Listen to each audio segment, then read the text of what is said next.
going to be talking about the future of work, how we get ready, readiness for the future of work. And I was just looking at the description that we had in the agenda and just putting out some key points. So when I was talking to the panellists, who will introduce themselves in a minute, we were talking about how we really need to, it's a mindset shift, and how we really encourage organisations to do that shift. How culture is impacted with future of work. It was a really interesting presentation from Rebecca just now, talking about the engagement survey and talking about what they're doing, and also how, you know, flexible working has really been incorporated in the business. So over to our panellists, and JJ, would you like to introduce yourself and your role? Great, thank you. My name is JJ Thacker. I'm the Global Human Resources Director for a company called TE Connectivity. It's a very large company, many of you probably have not heard of, 80,000 employees, $16.5 billion in revenue. And if you have any sort of electronic device, whether it's a dishwasher, a car, or a mobile phone, our products are found in there. Great. Laura? Is this on? Yes, it is. Wonderful. That's the first test. Good afternoon, everyone. My name is Laura Murphy. Reading the job title on the screen here, because we can see that, I think I have the longest job title in the entire world. I am Senior Transformation Lead, or Head of Transformation in Network Services. I've been at BT for about 3 years now. I've run a variety of transformation initiatives in the space. Since I've been there, a lot of you will know who BT are, so I won't necessarily explain that. But I've run horizontal programs around strategic workforce planning, i.e. how we build a path to reskill our organization to make it future fit. I've worked in depth in particular directorates around getting them ready for transformation, a large part of the changing mindset, preparedness in that. And I'm now moving on to run the BT Tower Closure Program. So that's me. Thank you. Thank you. So just to kick us off, and we talked about the key issues for businesses in preparing for the future of work. And I know from my perspective, working in the reward team and heading up the pensions benefits team, talent management keeps coming up as a debate within HR, how we keep motivating our colleagues. We talk about flexible working, we talk about hybrid working, but then also the business wants to do more process improvement and also use more AI. So JJ, first, what are your thoughts about, you know, what are the key issues for your business in preparing for the future of work? Yeah, so I think looking at TE Connectivity and some of the other companies, we are just starting to come to grips with AI. What does that mean? You know, we are largely a manufacturing force. So for us, one of the things is actually how do we keep reducing the cost, because our margins are very low. And so for us, that means actually going out and looking to identify where do we move the work. That means actually assessing what is the talent like in each of the countries that we will go and we will operate in. The other part then becomes a little bit around our value proposition. Why should you come work for us? Because the work that is being done, you know, is very repetitive. It's low margins, but we also find that, to be honest, working in those kind of conditions, you don't want to have a high level of turnover, because that actually hits your productivity. And then the last piece, as I alluded to earlier, people don't know who we are. So again, coming back, if you're a skilled engineer, if you're in marketing, if you're in HR, why TE Connectivity versus a Google or an Apple or even a company like GE? Yeah, really good thoughts, and it just brought something to the mind because we, in our business as well, we also talk a lot about EVP and, you know, the whole employee life cycle, employee experience, and building on what JJ said, you know, what is the employee value proposition? So, Laura, what are the key issues for you? I know you're working through a lot of transformation programs, but when you go down to the basics and we talk about why you want to come and work for us, what is the EVP? What is that whole employee experience life cycle? Yeah, so I think there are a number of things there. That's quite a lot. Sorry about that. No, don't worry. To start with, actually, how do you quantify the problem of what is the future of work, right? Because that's a big question, and in a way is very unknowable. In terms of the technology that we work with, in one way, BT is incredibly stable because we roll out massive infrastructure programs, right? We're rolling fiber, 5G, et cetera, et cetera. There's a bedrock to the organization that, has that major infrastructure rollout that's quite stable. But in the other way, it's quite rapid in terms of actually the products and services that we build on top of that infrastructure, and what we do in terms of that technical framework in that future state is in a way not yet quite imagined, right? So if you think about that, and there's an unknowableness to that, that means how we work in terms of the skills and the culture and the behavior and the aptitude, then you're really looking to embrace ambiguity. You're really looking to drive out creative, imaginative, problem-solving behaviors, et cetera, et cetera. It's that aptitude, that behavior, that mindset, that inquisitiveness that will enable us to imagine the future products and services that BT will deliver. But then I think the third pillar to the future of work as well, just to echo Rebecca's point, is around flexibility, right? And, BT's approach to kind of office-based work is quite well known. We have the three together to wherever policy, but also, we are looking to bring people to collaborate into these beautiful new buildings that we've developed in order to agenda that kind of imagination and creative spark and so on and so forth. So I think if you think of it those three ways, then, we take those three pillars in order to build to our employee value proposition, right? We work at a scale and a complexity that few companies do in the UK, right?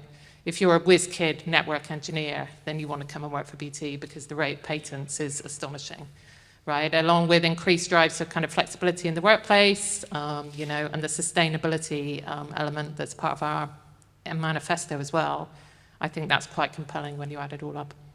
Yeah, no, really good discussion. And just moving on to the practices and things you would have done in your workplace to help you get ready. So in our business, we talk about upskilling quite a lot. We talk about getting that whole sort of creativity, the problem-solving skills, but also where we have colleagues who are quite scared of data, getting them really familiar with the concept of looking at data and how data tells us a story.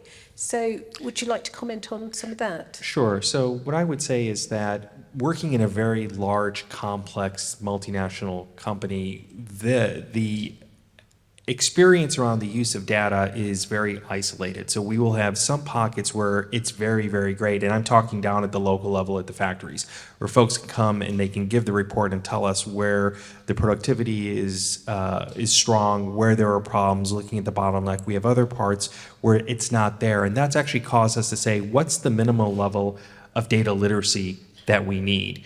We're now starting to see some of that occur actually in other parts of the organizations where they may not necessarily be dealing with data all the time, but actually starting to understand that their work is being impacted more by data. So for us, it's really around two parts. One is, what is the data telling you? But then more importantly, at a broader level, is how do you tell a story with the data? It's no longer enough to come in with a huge spreadsheet and say, this is what it is, but how do you actually convince people? And what's interesting about that also, we operate in very heavily unionized environments. And so one of the things that we're always working to do is to maintain harmony with the trade unions that we have. And this was even true when I was at GE for many years. It was actually using the data with our unions to tell the story around why we're making certain decisions, around benefits, or why we want to add an extra shift or take away a shift around that. So some of this is actually people coming to us and saying, help me understand that, but also some of our leaders who have more foresight and now HR taking a baton to say, how do we create that minimal set of data literacy? And to tell people, look, you may not be dealing with this every day in what you're dealing with in your job, but chances are you're actually doing this at home, right? As you're looking at the data, helping your kids, et cetera. So it's just creating that minimal standard to say, this is what you need. Yeah, and if I can just build on that, actually, completely agree, but also don't. No, I do. I completely agree. But also I just wanted to overlay that quantitative approach with qualitative data as well, because sometimes that internally, in terms of changing mindsets and building a narrative and building a story, is some of the most powerful, data that you can experience, right? First-hand reports of particular elements of the organization or ways of working or difficulties or the personal touch, I think always goes quite a long way in these ones. Yeah, I would just say one of the challenges has been that you have individuals who have different levels of literacy, And so one of the things around looking at how do you coach people to say, what's the information you're looking for? One of the things that we've done in HR that I think all of us is a skill set, to be honest, is helping hold the mirror up to our customers to say, what problem are you actually trying to solve for? I think too often times, even using data, we go and we run in and say, here's what the data is saying, without actually taking a step back to say, what is it that you're looking to solve for? How can the data help you, right? Reactive versus being proactive.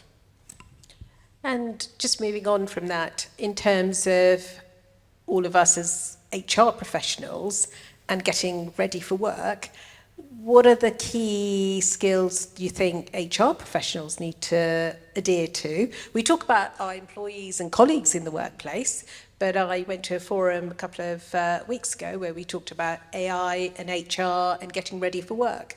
So what are your thoughts on sort of the skills that we entertain? So, I mean, books have been written, documentaries have been made. People smarter than me will give a more in-depth answer, but I think it boils down, in my opinion, in my experience, to sort of three things. One is you have to have business literacy. If you're taking a look at some of the cutting-edge companies, what's happening is people who are starting to run large parts of HR, or even becoming CHROs, businesses are actually taking them from outside the sphere of HR. They're taking them from finance, or they're taking them from operations. And in fact, if you look at the CEO of General Motors, Mary Barrera, she actually ran HR at one point. She was rotated around. So you've got to have the business literacy. I often joke that, I am not an HR person by training, yet here I am. I actually started off as a diplomat, and I've got 3 degrees in finance. And one of the things that helps is I can actually speak the language of business, and it's not that hard. The second piece I would say is you've got to have intellectual curiosity. And that's not just for HR, that's for anything. You've got to be able to walk in and ask the question, why is it like this? Right? That is a big motivation. And then I would say the third piece that comes in, and this may seem like an obvious one, is you've got to have emotional intelligence there. It's very easy to come in, especially someone like me, right, who has a very strong business bias, to say, here are the facts, just deal with it. There's been more than one time in my career where I've been told off for that, saying, you're not quite a people person, you've got to work on that, which is an irony, right, being in HR. But I do think, that because it also comes to the fact that we are expected to be models of the culture and the behaviors that we espouse. So having that emotional intelligence is incredibly important, and it's going to become even more important as we start looking at the future of work, as we have more around analytics. And I was talking to someone the other day saying, the promise of AI is that it's going to remove a lot of the drudgery from the work that we do, from the work that our peers do, from what our customers do.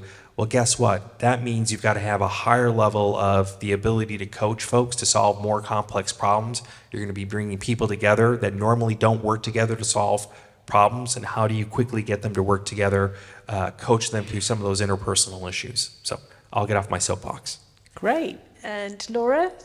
I'm not in HR, but there you go. You have a perspective on HR. Completely. I won't give my perspective on HR, but I will, if I may, give my perspective on transformation, where I've worked for quite a bit. So I will talk to that. I completely back JJ's points on business equity, right? Unless you can relate it back to the value and the growth proposition for your business, it's not going to fly, right? Any idea that you have has to be quantified in that way, and completely resonate with technical skills of the job as well. I think for transformation, that always really, transformation doesn't collapse down in delivery. It's something bigger and bolder and more inspiring than that, but actually you need a really good grounding in program and project delivery in order to deliver transformation, right? You need to know how to run a program in order to galvanize people, inspire them, build a vision, keep momentum, build the micro successes, keep it churning when it goes hard, right? Create a well-oiled machine that delivers value in X, Y, and Z.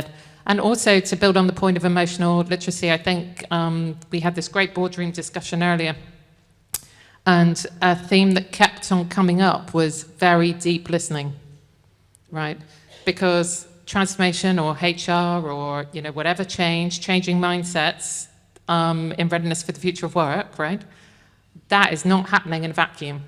Right? Those mindsets, you're going into mindsets that are already set to a certain degree about, is change possible? You know, we've seen this all before. Can't be done, etc., etc. You know, oh, this reminds me of the time back in 1987 where we tried this and it failed. Full stop.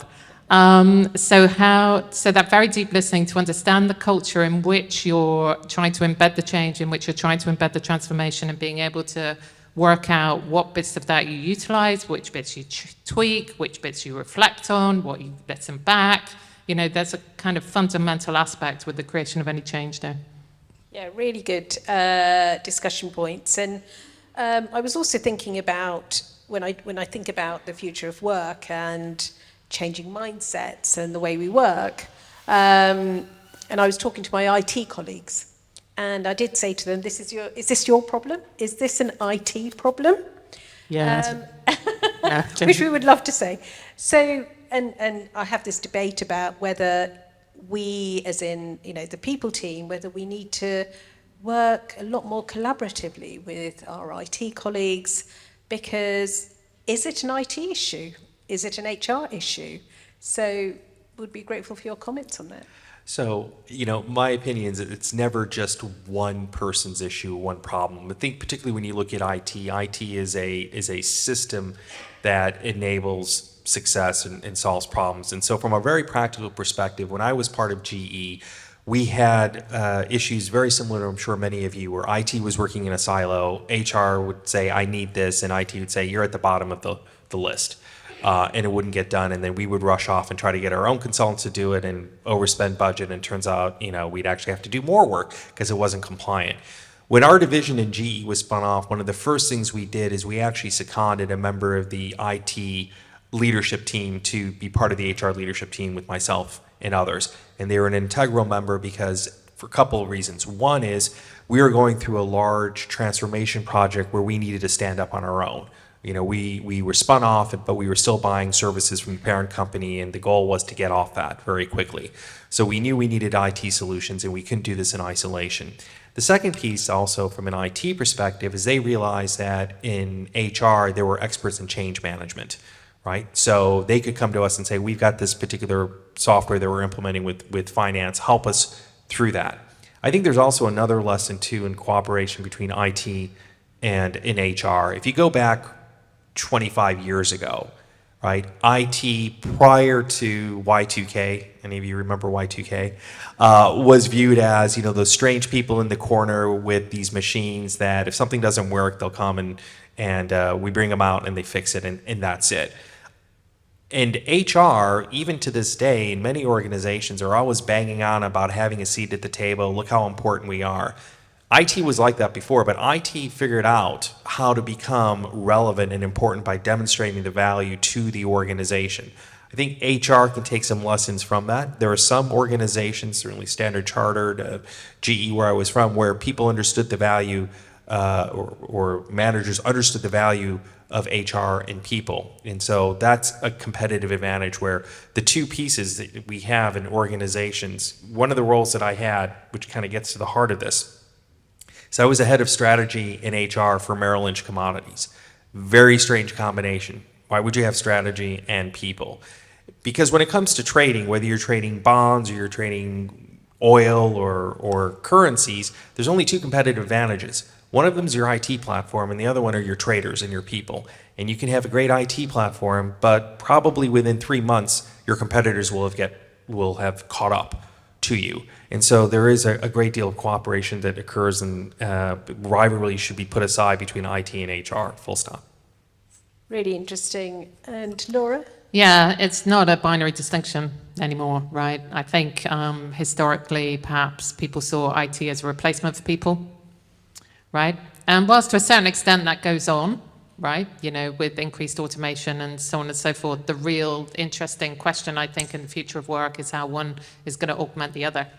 You know, that's a bi-directional relationship, right, in terms of kind of, you know, as you were pointing out, analyzing the data, feeding that back into machine learning, feeding that back into AI, that then kind of evolves on scopes in different areas, that then you're kind of, you know, again, using the data to build different stories, different areas of growth, different problems that we need to solve, and so on and so forth. So I don't think it's a binary distinction. Increasingly, you're seeing a kind of blended approach in order to solve business problems and generate business value. Yeah. I was just going to give a great example of something around IT and HR. So many years ago, I used to work with United Airlines when I was a management consultant, and they started implementing the e-check-in with the kiosk. And they thought, hey, this is great. It's going to save us money. We get rid of the really expensive agents, and people are going to be really happy. Well, they did that, and within 6 months, they found that customer satisfaction was dropping, and the lines were actually longer, and people were missing their flights. And it turns out what happened was, if you have a routine check-in, put the bag in, it's fine, it's no problem. But if there was something that was wrong with your ticket, you couldn't use the machine. You would actually have to go to an agent. Well, guess what? All the experienced agents who knew the shortcuts around the system were gone because they were expensive based on seniority. And what they had were outsourced agents, lower cost, less experience, who couldn't solve this, right? So they would have to call someone else to bring it, and you'd have people, generally most of the people who had the complex issues were frequent business travelers like me, right, who had very complex itineraries who bring in a lot of revenue for the company. So within 6 months, they had to rethink that approach. And that was a great example of where, on paper, IT, yeah, this is great, solved one problem, but it created a whole other set of issues. And there was no HR involved in that. Completely. And I think, yes, it's never a one-size-fits-all solution, is it? In any big, complicated organization like we both work for, right? There's a spectrum of experience and problems and complexity that's breathtaking in its scale. And so a big part of how I change mindsets, right, is, and I was talking on this earlier, is through creation of pilots, right? Because I just fundamentally believe, and that's pilots as in test programs, not pilots as in people who fly, just to build on the previous example, because I just, time and time again, I see it, there's a theoretical approach that can lead to kind of, the rollout of major programs like that, in which you miss a blind spot, which decreases value for the company. Or actually we can start small, right? Let's learn as we build, let's build one use case end to end, see how it works. You're going to learn 10 times the amount of problems. All the problems are going to come out through doing that. You're going to be able to pivot with more agility, with more speed. And people see it, right? They see the value. They're not talking in theory anymore. They get it. It's tangible. They can relate to it. They can co-create it. They can suggest. They can tweak. They can put in the dustbin if it doesn't work. They can start again. And so I just think that kind of purposeful, value-led approach where you're building an example and you're co-creating with teams really does help galvanize change.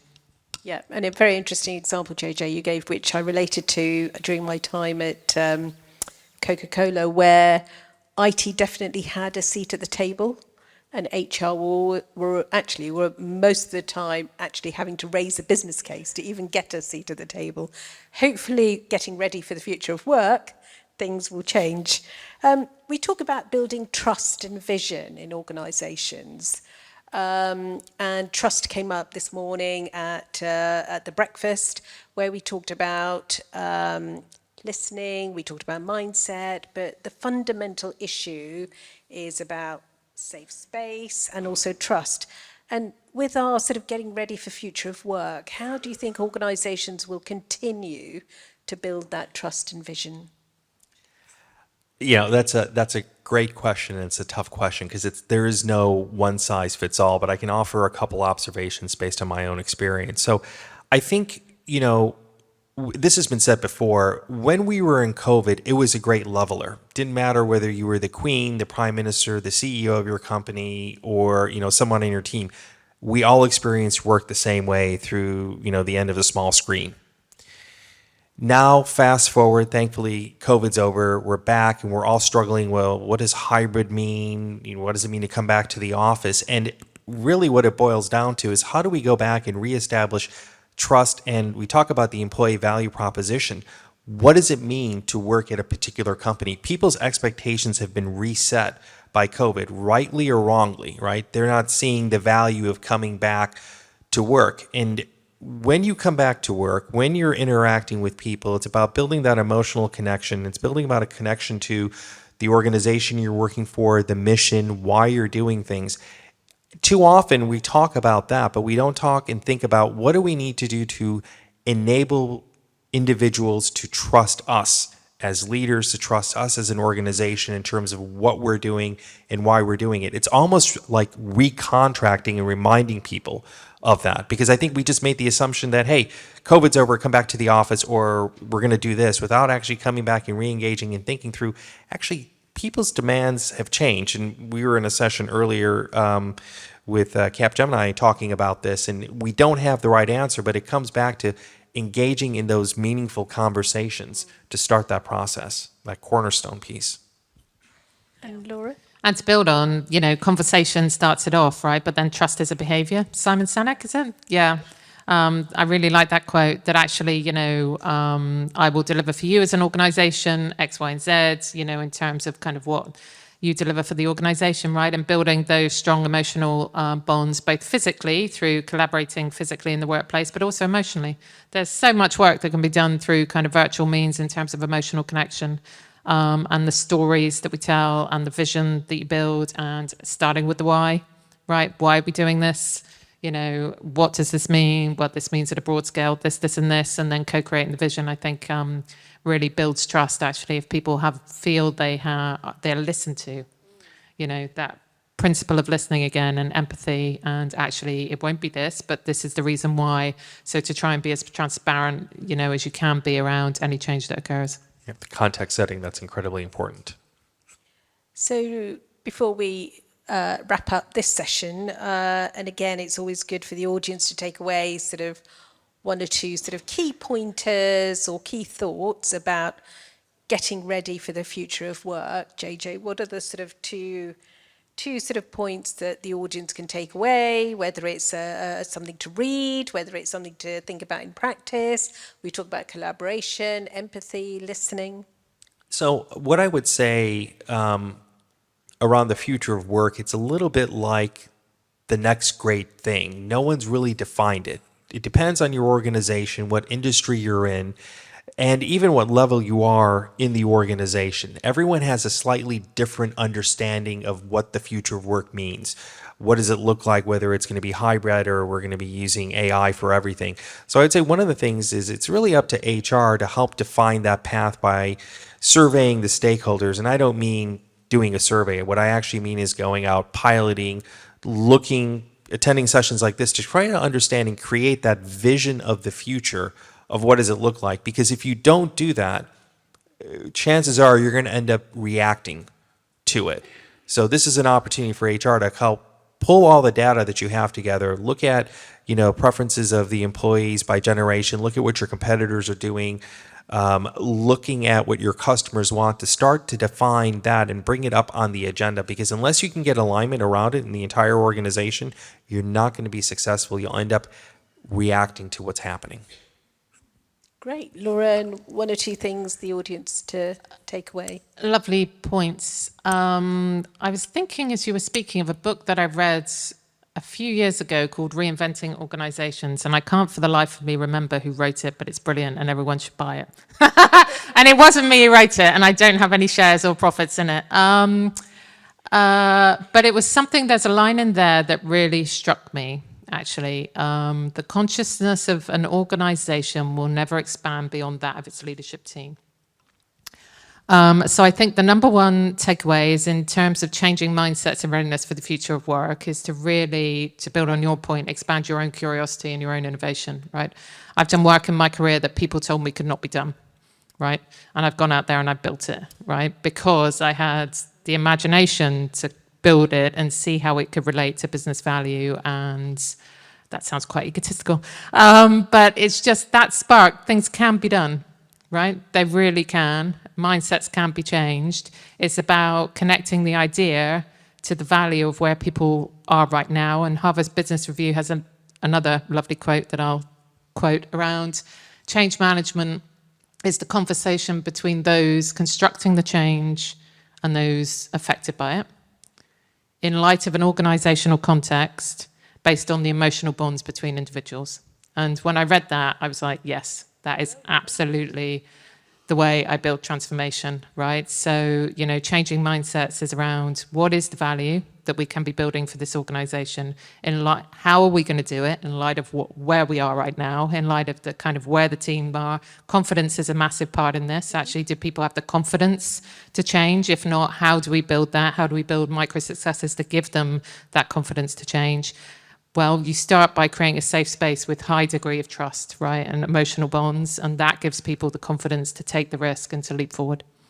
Excellent. So they were great thoughts for the audience. Even I took, really good thoughts for me to take away. So on that point, I'd like to thank JJ and Laura for participating in the panel today.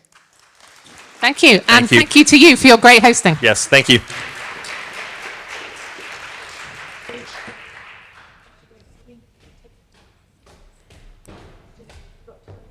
Yes, we've got time. If you want to put a couple of questions to the panel, please do so either through the app, or we can, if you want to put your hand up, we've got a handheld lurking around the place. So does anyone want to follow up on anything? I was particularly interested in the point you made, JJ, about your time at Merrill Lynch and the job role you had there, and that combination of strategy and people, because really it's you can't deliver a strategy unless you have people issues at the heart. And equally, people issues are never in isolation from the organizational strategy. Yeah, no, absolutely. And so the credit goes to the CEO at the time, David Zabaka, who was a commodities trader, but he was very innovative in the way that he was thinking about things. And when they offered me the role, I was like, really? You want me to do this? And I was a bit of an oddball out, because in all the divisions of Merrill, this was the only one that was there. And truth be told, because you're a regulated environment, your strategy is pretty limited in what you can do. It was around how and when you're going into a particular market. And, then it was about get me the best people, but I don't want, I don't want any a-holes. It's easy to get an a-hole who can make me a lot of money as a trader. I don't want that. Find me people who are team players.